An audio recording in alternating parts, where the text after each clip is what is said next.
Pédagogiquement, pourquoi c'est intéressant de faire le choix de la FLD et pas d'université publique, par exemple?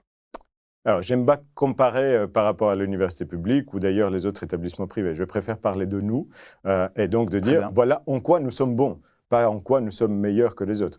Alors, naturellement, on essaye Vous êtes évidemment les d'être meilleurs, mais on essaye d'être les meilleurs, mais sans se comparer à tel ou tel. C'est sur tel ou tel objet. Les éléments qui sont distinctifs, je les évoquais un peu aussi dans le pitch. La première, c'est l'accompagnement. À titre d'exemple, sur les licences, et surtout licence 1, licence 2, nous avons mis en place un certain nombre de dispositifs dits tutorés, aussi bien du tutorat individuel que du tutorat en petits groupes de 8 personnes autour de la méthodologie juridique, qui est très complexe. C'est probablement la plus grande des difficultés que rencontre l'étudiant, ou encore des logiques sur la construction de telle ou telle argumentation, la manière dont le cerveau juridique doit fonctionner. Alors, on ne crée pas des étudiants qui sont tous typés, carrés, d'une manière très précise, mais on les accompagne dans l'apprentissage. Ça, c'est la première donnée. La deuxième donnée, très sincèrement, c'est la dimension innovation, et j'aimerais faire une petite entrée dans un sujet en particulier, c'est que toutes les facultés de France, qu'elles soient publiques ou privées, on a dû mettre en place ce qu'on appelle la loi Auray, qui nous imposait d'intégrer la dimension acquisition de compétences aussi dans les apprentissages.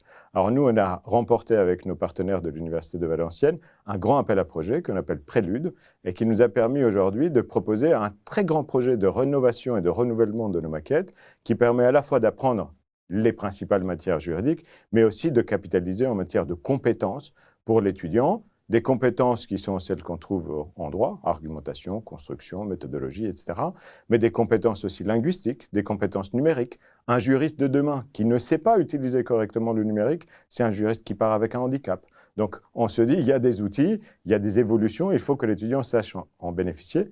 Des éléments linguistiques, aussi bien les langues étrangères, mais aussi le français, c'est fondamental de le maîtriser correctement. Et à côté de ça, il y a les éléments propres à la maison.